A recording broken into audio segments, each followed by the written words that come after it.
بسم اللہ الرحمن الرحیم نحمدہ ونصلی علی رسولہ الکریم۔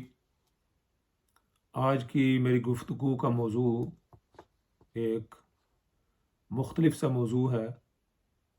شاید آپ نے اس سے پہلے اس موضوع پر گفتگو نہ سنی ہو، لیکن ہو سکتا ہے کہ آپ کے دل کے اندر اس سلسلے میں اشکالات اور سوالات ہوں، اور وہ موضوع یہ ہے کہ کیا جنت کی طرح دوزخ بھی ابدی اور ہمیشہ ہے؟ یعنی جس طرح جنت ہمیشہ ہے، کیا اسی طرح جہنم بھی ابدی اور ہمیشہ ہے؟ یہ اکثر لوگوں کے دلوں کے اندر اس طرح کے سوالات اور اشکالات پیدا ہوتے ہیں۔ کئی مرتبہ اس کا محافل کے اندر لوگوں نے اظہار بھی کیا ہے۔ ایک مرتبہ ہم ایک محفل میں بیٹھے ہوئے تھے، وہاں علماء کی محفل تھی، تو ایک عالم نے یہی سوال اٹھایا۔ وہ سوال یہ ہے کہ جہنم کا عذاب ہمیشہ ہمیشہ کے لیے ہے اور ابدی ہے۔ سوال یہ پیدا ہوتا ہے کہ گناہ محدود ہے اور جو اس کی سزا ہے وہ لامحدود ہے، ہمیشہ ہمیشہ کے لیے ہے۔ اللہ تعالیٰ کی رحمت کے قائل جو لوگ ہیں، ان کا عقیدہ ہے کہ ایک دن جہنم کی آگ رحمت الہی کے قطروں سے سرد اور ٹھنڈی ہو جائے گی۔ ایک طبقہ کا یہ خیال ہے۔ جب خدا تعالیٰ نے مخلوقات کی پیدائش کا فیصلہ کیا تو کہا جاتا ہے کہ اسی وقت عرش الہی پر یہ لکھ دیا، رحمتی سبقت غضبی، میری رحمت غضب سے سبقت لے گئی۔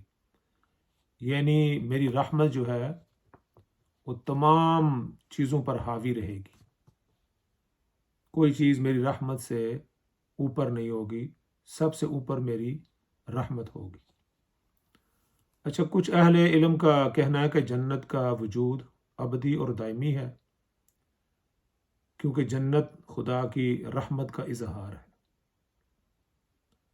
حافظ ابن قیم جو ایک بہت بڑے بزرگ عالم دین ہیں، ان کا خیال ہے کہ جب گناہ گار اپنے گناہ کی سزا بھگت چکیں گے تو جہنم کو فنا کر دیا جائے گا، یعنی جہنم کو ختم کر دیا جائے گا، فنا کر دیا جائے گا۔ اسی طرح ایک اور طبقے کا خیال ہے کہ دوزخ خدا کے غضب کا مظہر ہے۔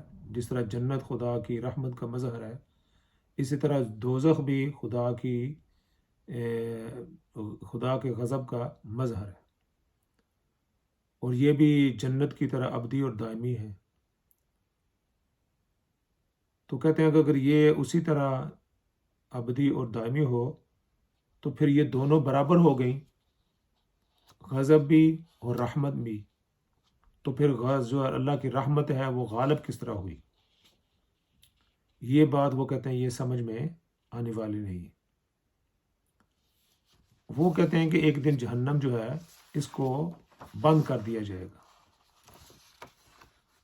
اس سلسلہ میں حضرت جابر رضی اللہ تعالیٰ عنہ جو صحابی رسول ہیں، وہ روایت کرتے ہیں کہ آپ نے فرمایا، یعنی نبی پاک صلی اللہ علیہ وسلم فرمایا،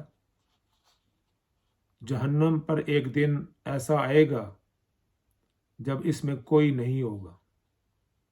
یعنی جہنم پر ایک دن ایسا آئے گا کہ جہنم میں کوئی نہیں ہوگا۔ اور حضرت عبداللہ بن مسعود رضی اللہ عنہ نے فرمایا، دوزخ پر ایک زمانہ آئے گا جب اس کے خالی دروازے کھڑکھڑائیں گے، یعنی جہنم کے اندر کوئی نہیں ہوگا، جو جب غار خالی ہوتا ہے تو اس کے دروازے کھڑکھڑاتے رہتے ہیں خالی ہونے کی وجہ سے، جس طرح برتن خالی ہو تو زیادہ بچتے ہیں۔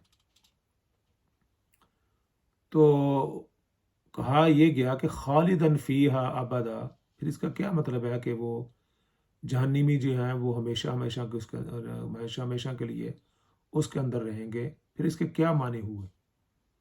کہ جہنم اس میں ہمیشہ رہیں گے، اس کا کیا مطلب ہے؟ تو فرمایا کہ اس سے مراد یہ ہے، اس سے مراد طویل قید ہے، اس سے مراد لمبی قید ہے۔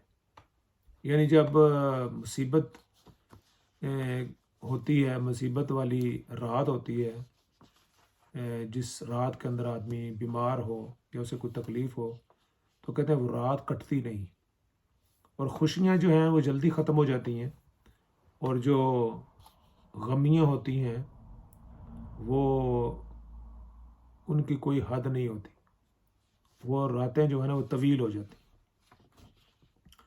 خلاصہ کلام یہ ہوا کہ جہنمی کی سزا جو ہے وہ طویل ہوگی، اور وہ اس میں ہمیشہ رہیں گے، سے مراد یہی ہے کہ جب تک جہنم قائم رہے گی وہ اس میں رہیں گے۔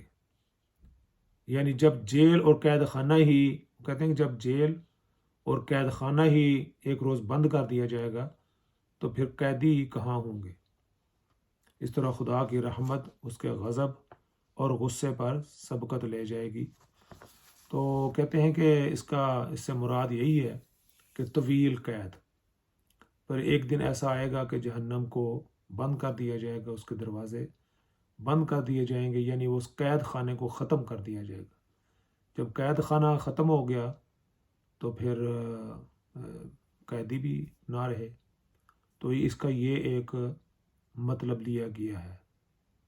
تو یہ ایسا موضوع تھا جس پر اس سے پہلے گفتگو نہیں ہوئی۔ ایک نقطہ نظر میں آپ کی خدمت میں پیش کرنا چاہتا تھا کہ ایک نقطہ نظر اس میں یہ بھی ہے کہ جہنم جو ہے وہ ابدی اور ازلی اور ہمیشہ ہمیشہ کے لیے نہیں ہے۔ جنت جو ہے وہ ہمیشہ کے لیے ہے، کیونکہ وہ جنت جو ہے وہ خدا کی رحمت کا مظہر ہے۔ اور کہا یہ گیا کہ اگر جہنم کو بھی خدا کی غضب کا مظہر تسلیم کر لیا جائے تو یہ دونوں چیزیں برابر ہو جاتی ہیں۔ تو جو رحمت کی سبقت ہے وہ ہمیں نظر نہیں آتی۔ تو اہل علم نے یہ کہا کہ خدا کی رحمت وسعت کل شیء، ہر چیز پر حاوی ہے۔ تو ایک دن ایسا بھی آئے گا کہ جہنم کو ختم کر دیا جائے گا اور اللہ کی رحمت ہی ہر طرف ہوگی۔ اللہ تعالی مجھے بھی اور آپ کو بھی خدا تعالیٰ کی رحمت کا حقدار بنائے۔ اللہ تعالیٰ جہنم سے ہم سب کی حفاظت فرمائے اور اللہ تعالیٰ پناہ عطا فرمائے۔ وآخر دعوانا ان الحمد للہ رب العالمین۔